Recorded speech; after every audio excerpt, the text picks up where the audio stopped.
আমার শিশু তো 2 বছর পেরিয়ে গেছে, এখন তাকে লেখালেখি শিখতে হবে। অথবা আমার শিশু 3 বছর হয়ে গেছে, এখন স্কুলে দিয়ে দিতে হবে। বা এখনো সে পড়াশোনা করছে না কেন, সে পড়াশোনায় কোনো মনোযোগ দিচ্ছে না, সে সারাক্ষণ শুধু খেলা নিয়ে থাকছে। অথবা তাকে একটু বই নিয়ে বসাতে পারি না, বা তাকে কোনো কিছু শেখার তার কোনো আগ্রহ নেই। এরকম বিভিন্ন রকম অভিযোগ আমরা মায়েরা করে থাকি। আসলে 2 বছর, 2.5 বছর, 3 বছর এই সময়টা হচ্ছে একদম অতি শৈশব, যেটাকে আমরা টডলার বলি।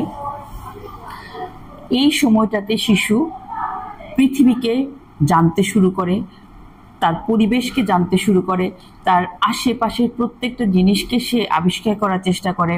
সেগুলো দিয়ে কি করে, সেগুলোর কালার কেমন, সেটা টেক্সচার কেমন, এটা কি ধরনের জিনিস, প্রতিটা জিনিসের প্রতি তার একটা কিউরিসিটি কাজ করে। এই সময় দেখবেন শিশুরা বিভিন্ন জিনিস ধরে, ভাঙচুর করে, দেয়ালে আঁকাআঁকি করে, কাগজ মানে টুকরো টুকরো করে খেলাধুলা করে। অনেক সময় দেখা যায় তার কোনো খেলনা, কিন্তু সেটার পার্ট খুলে খুলে খুলে খুলে দেখছে, তা সেইটাতে মজা পাচ্ছে, খুলে দেখছে, সে আবিষ্কার করার চেষ্টা করছে যে এই খেলনাটার মধ্যে কি আছে বা খেলনাটা কিভাবে তৈরি করা হয়েছে। এটা হচ্ছে তার অনুসন্ধিত সুমন। তারপর দেখা যাচ্ছে যে বাবা অথবা মা খুব শখ করে তাকে বই কিনে দিচ্ছে, তাকে খাতা কিনে দিচ্ছে লেখার জন্য বা পড়ার জন্য। অনেক কালারফুল বই, এখন অনেক মিউজিক বই বের হয়েছে, লেটারের উপরে প্রেস করলে ওটা সাউন্ড করছে, এরকম বইও বের হয়েছে এখন অনেক সুন্দর সুন্দর। তো বাবা মা শখ করে কিনে দিচ্ছে, কিন্তু শিশু কি করছে, ওইটাতে ইন্টারেস্ট পেয়ে হয়তো দেখা যাচ্ছে যে বইয়ের প্রত্যেকটা পেজ সে খুলে খুলে দেখছে, বা টুকরো করে ফেলছে, বা ছিঁড়ে ফেলছে। এটাই সে মজা পাচ্ছে। তো এতে মায়েরা খুব বিরক্ত হচ্ছে, অত বাচ্চাকে বকা দিচ্ছে, বাচ্চাকে মারছে, বা অভিযোগ করছে, তার ঝুড়ি ঝুড়ি অভিযোগ নিয়ে আসছে আমাদের কাছে। এই মায়েদের প্রতি আমার কথা হচ্ছে, দেখেন আপনার শিশুটা খুবই ছোট, সবেমাত্র সে ডেভেলপিং, সে বড় হচ্ছে, তার ব্রেইনটাও পুরোপুরি ডেভেলপড হয়নি এখনো। 3 বছর, 3.5 বছর, অ্যাটলিস্ট 5 বছর পর্যন্ত তার ব্রেইন ডেভেলপমেন্ট হবে। 3 বছরের মধ্যে 70-80% হয়ে যায়, কিন্তু 5 বছর পর্যন্ত তার ব্রেইন ডেভেলপমেন্ট হবে। আমার আপনার বোঝার অ্যাবিলিটি বা ক্ষমতা বা যতদূর আমরা গিয়েছি সেখান পর্যন্ত, আর শিশুটার বোঝার ক্ষমতা, শিশুটার অ্যাবিলিটি এইখানে। তো আমি আমার জায়গা থেকে যদি চিন্তা করি, তাহলে শিশুটা কিন্তু আমার মতো করে বুঝতে পারছে না।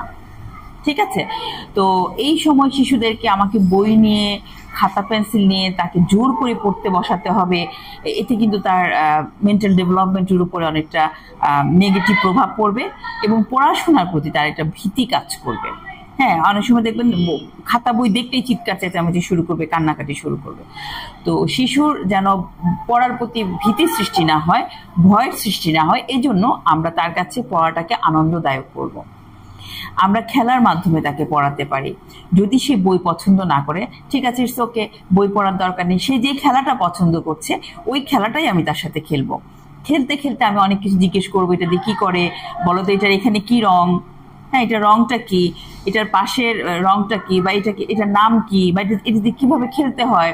বা যদি অনেকগুলো থাকে হয়তো বলতে পারি এখানে কয়টা গাড়ি আছে, এখানে কয়টা লেগো আছে, বা কয়টা রং পেন্সিল আছে। এইভাবে করে কিন্তু তাকে আমি অনেক কিছু শিখিয়ে ফেলতে পারছি।